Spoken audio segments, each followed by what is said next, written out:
I now recognize Mr. Luttrell from Texas. Thank you, Mr. Chairman. Good to see everybody again, Colonel and Sheriff Coe. It's been a while. It's good to lay eyes on you again. Yesterday, we had the opportunity with DPS to travel around the on the river, and we saw where the cartels, and on the other side, it was beautiful, beautiful homes, just extravagant. But the cartel have come in and taken all that over and run away all the industry and businesses and families that were there. So now it's nothing like it used to be.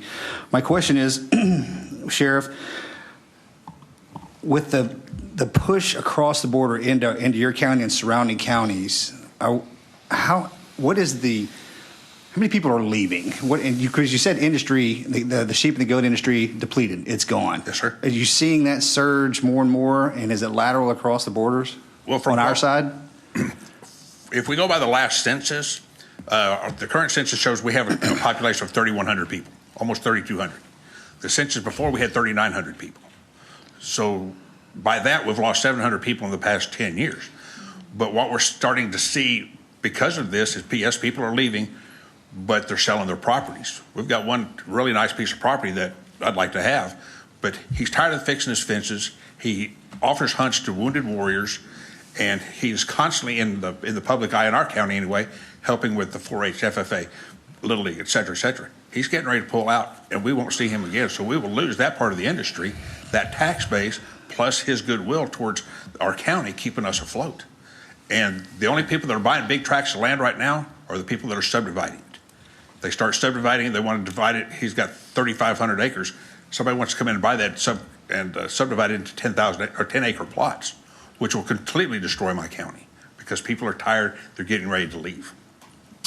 Just to clarify something that you and I spoke about, if a rancher's fence is torn down and their livestock exit the ranch and get on the freeway, the highway systems, and a vehicle strikes that animal, it's the rancher's responsibility to pay, correct? Correct. The rancher is responsible for that animal getting on the highway. And that happens quite often. It has happened quite often. Okay. Mr. Cabrera, and this is the hard one. This is the nut we can't seem to crack. And when it comes to morale and health, I mean, in Big Bend, 2.5 hours to the Walmart, that's not going to change. Yeah. That's just not. Yeah. We have to figure out another way. How can we help enhance the want and desire to become an agent, but serve in these challenging areas?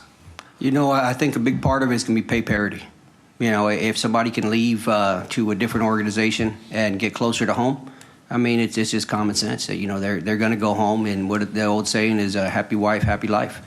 You know, and some guys will take the commute. Some guys drive 2 hours from El Paso, but it starts to become a drain on them little by little. So I know the patrol has done some things as far as making it a hardship station where you could stay for X amount of years, and then you could transfer to a station of your choice. So stuff like that helps out. This may be a little technical, but with just the advancements of technology in the areas that we are short on officers, would it make more sense if we surge technology into places that maybe necessarily people don't want to operate and have that assist a smaller number in order to enhance numbers somewhere else? Most definitely. I mean, you look at the aerostats, those big blimps you see. I mean, those things are wonderful. They work wonders for us out here, and I know most of the patrol has lost access to those. We still have them in the McAllen areas, and once we lose them, and we will, it's gonna be a big blow to our agents because they're very useful. They can operate around the clock. They're not worried about fuel like the helicopters. If you could get those in other places, that would greatly help. I think we might work on that. I yield back, sir. The gentleman yields.